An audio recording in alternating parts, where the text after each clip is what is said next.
Good day, sir. My name is Richard P. Mahinay, and I discuss the Southwest Asia of land resources. Tigris River. Tigris River is Southwest Asia subregion of Asia, bounded on the west by the Mediterranean Sea and Sinai Peninsula, and the Red Sea on the south and southeast by the Indian Ocean and the Persian Gulf. The region reaches the Caspian Sea and the Black Sea to the north. Southwest Asia is the often but not always conterminous with the Middle East. The latter is more variable term that often includes parts of the African continent, while the term of the Southwest Asia is restricted to the continent of Asia. Tigris River is Southwest Asia like much of Southern Asia. Is made up of a ancient platform, the northern fragments of Gondwanaland, in which sloping plains occur in the original down warps. Its principal components of Mesopotamia and the Arabian Peninsula. Cabo River. The Cabo River is the largest perennial tributary to the Euphrates in Syria.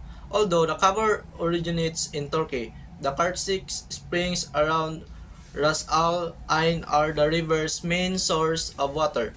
Several important wadies join the Cabo north of Al Hasaka, together creating what is known as the Cabo Triangle or Upper Cabo area from north to south. Annual rainfall in the Cabo Basin decreases from over 400 mm to less than 200 mm.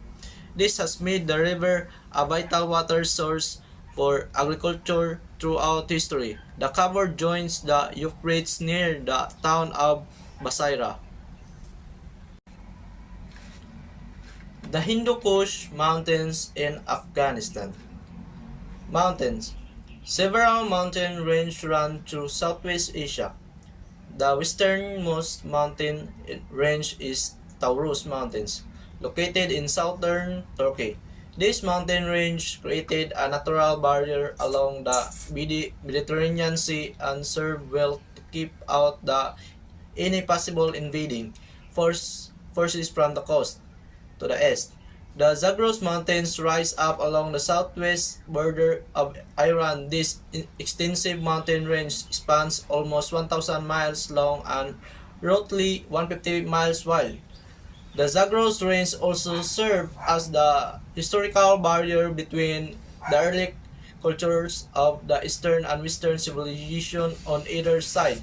The Elburz Mountain run across the northern border of the Iran and boasts the highest mountain peak in Iran, Mount Damavand, rising to 18,934 feet in elevation. The easternmost mountain range is the Hindu Kush Mountains, which run along the eastern border of Afghanistan, creating another natural barrier between Afghanistan and India.